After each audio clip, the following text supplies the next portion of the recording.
Halo teman-teman, selamat datang di video terbaru dari channel YouTube kelas 11 F5. Nah, pertama-tama izinkan saya memperkenalkan diri. Saya Sri Suci Ramadhani dari kelas 11 F5 yang bersekolah di SMA Negeri 3 Bungo.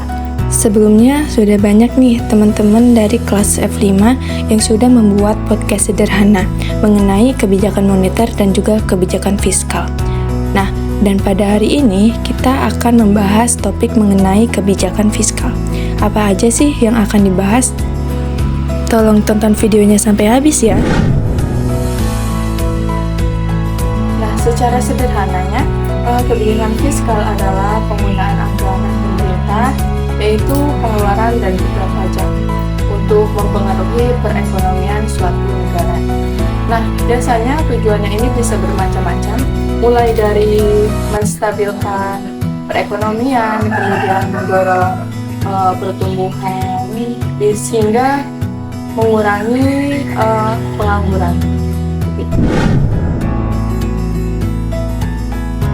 Pada dasarnya ada dua jenis kebijakan fiskal. Yang pertama ada ekspansif dan juga kontraktif. Nah, kebijakan fiskal ekspansif diterapkan ketika ekonomi sedang lesu. Pemerintah akan meningkatkan pengeluaran dan atau menurunkan pajak untuk merangsang pertumbuhan ekonomi. Sebaliknya, kebijakan fiskal kontraktif digunakan ketika ekonomi terlalu panas atau tingkat inflasi itu tinggi.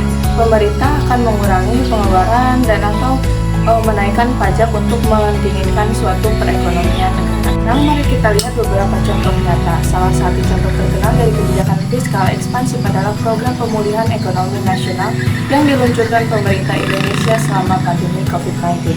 Pemerintah meningkatkan pengeluaran untuk bantuan sosial dan program kesehatan untuk meredam dampak ekonomi dari pandemi. Di sisi lain, pada tahun 2013, pemerintah Amerika Serikat menetapkan kebijakan fiskal kontraktif melalui pemotongan belanja otomatis yang dikenal sebagai sequestration untuk mengurangi defisit anggaran.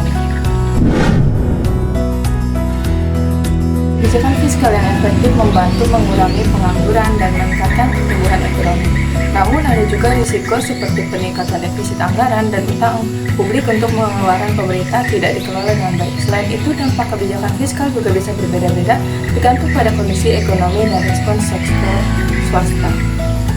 Jadi sebagai kesimpulan, kebijakan fiskal adalah alat penting yang digunakan pemerintah untuk mengelola perekonomian. Meskipun tantangan, kebijakan ini memiliki potensi besar untuk menciptakan kesejahteraan ekonomi jika diterapkan dengan bijaksana. Itu saja untuk video kali ini. Terima kasih telah menonton video ini sampai habis. Jangan lupa untuk like dan subscribe akun kelas kami ya.